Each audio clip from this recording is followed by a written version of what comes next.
What's really going on here is proof of the wet spring and summer we've had so far. As Derek says, as the groundwater beneath our feet begins to rise, this stream begins to flow. And how fast is it going? Let's take a look. I have 5 gallons in just under 8 seconds. So until the groundwater starts going back down, this stream will continue to run right into where it's supposed to, the city's drainage system.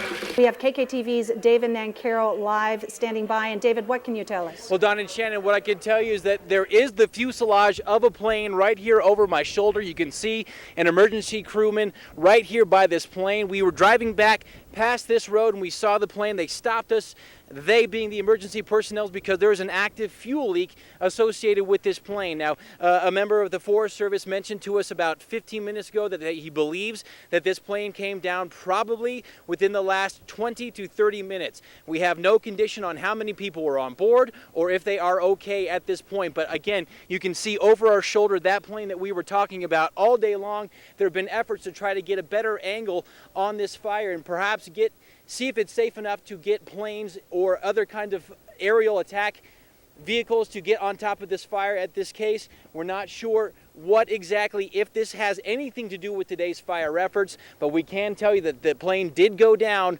right here on the west side of Highway 115, which is still closed off right now as investigators are trying to check out and see what's going on, take care of anybody who may have been on board at the time, and make sure that this is as safe as possible. And if we have a chance to flip this camera around one more time, I want to show you that we are still not out of the woods yet.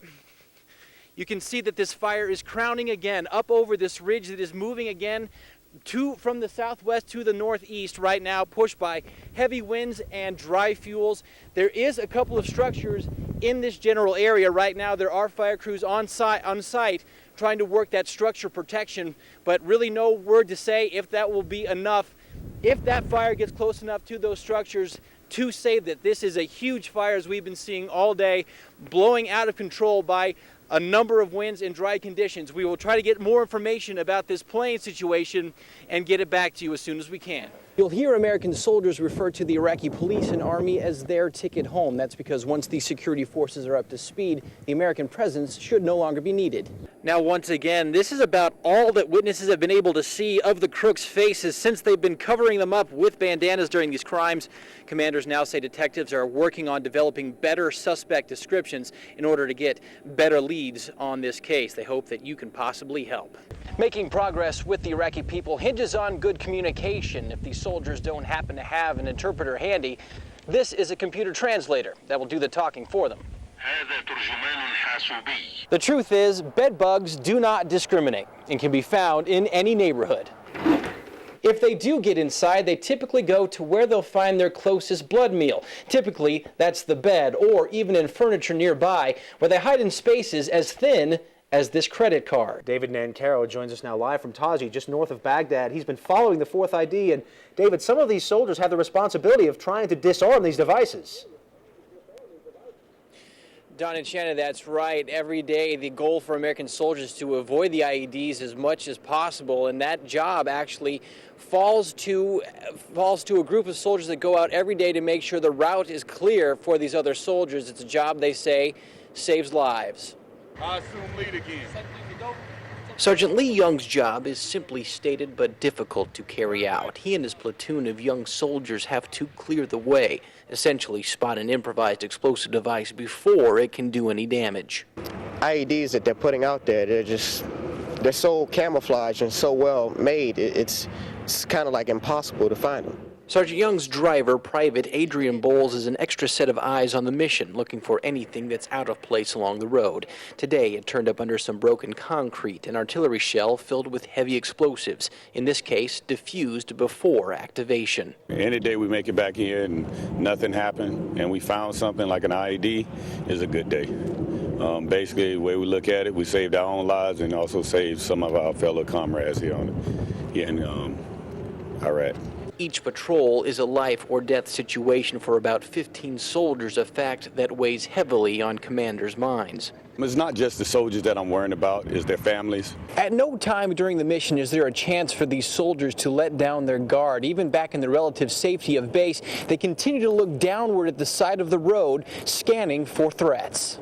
I think when I go back home, I'm still going to be scanning the roads. For that first couple of months that I'm back home, I'm still be scanning. Aside from the dangers of the road, Sergeant Young says their biggest adversary is complacency.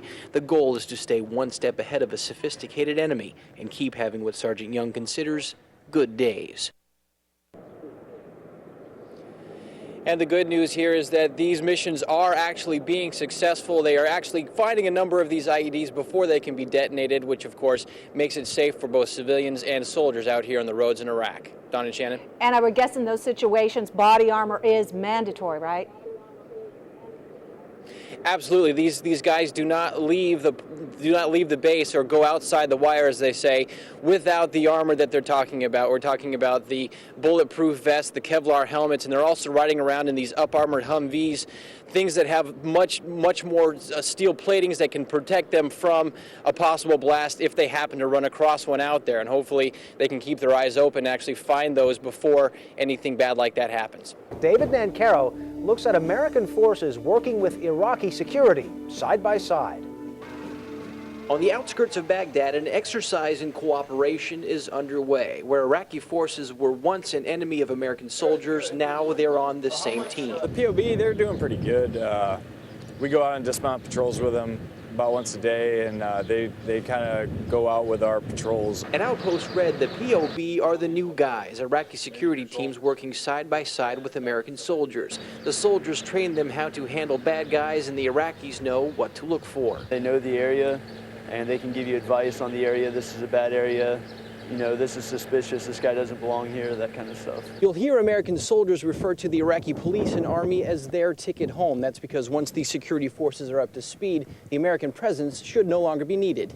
We incorporate them in our operations, and we let them take the lead if we can. Lieutenant Colonel Greg Butts oversees the operations at the outpost. What will one day be an Iraqi responsibility is a work in progress that's moving slowly but surely. Every day they have good ideas, and if they have a good idea, we let them run with it. We really do.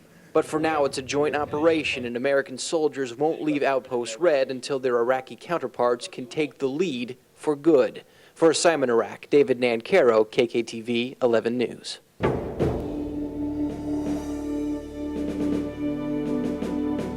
Meet Sergeant Kitschy, but don't let his name be a fooler. He is one of the guardians of the night and all business.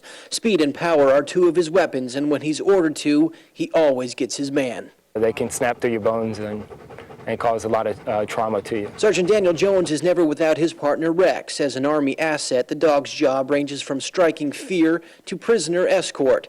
Most are German Shepherds chosen for their intelligence. Their bark alone demands undivided attention. These dogs are considered effective, especially in Iraq, because the culture considers them to be unclean, and in many cases, people fear them more than the Army's traditional weapons. I can move back 300 plus people with one dog versus, a platoon full of soldiers. After getting through more than a year of basic training, they take direct orders from their handlers, typically the only people they trust in this working relationship. It's definitely the best job in the Army. Can't go wrong. You have your partner with you all the time.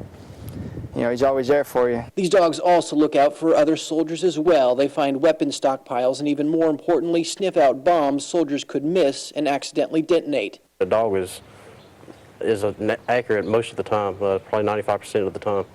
And there's just nothing better out there that I've seen yet. Their average stay in the service lasts about 10 years, and in that time get promoted along the way, take their handler's rank and add one, and by the time they're done with the Army, they're one step ahead of their human counterparts. In Taji for Assignment Iraq, David Nancarrow, KKTV 11 News. David Nancarrow joins us now. And David, some county health workers tell us we could see mosquitoes within a week. And for the first time in 7 years, Don and Shannon, the El Paso County Department of Health and Environment will not be doing any active mosquito control. So that means any standing water that will be there for some time could give way to mosquitoes. But they also tell me that a little prevention can go a long way. Hey guys, right here, pay attention. It's as routine as baseball season. A couple of other things to keep in mind. You can buy these larvicide discs at any home improvement store. If you know you're going to have some standing water on your property, simply toss them in the water. They then dissolve and become an insecticide for the larva in the water. Also, these bugs tend to bite at dusk, so always make sure to keep your bug spray with DEET handy and wear those long sleeve shirts and long trousers at the dusk time when these mosquitoes will start to get active. Don and Shannon?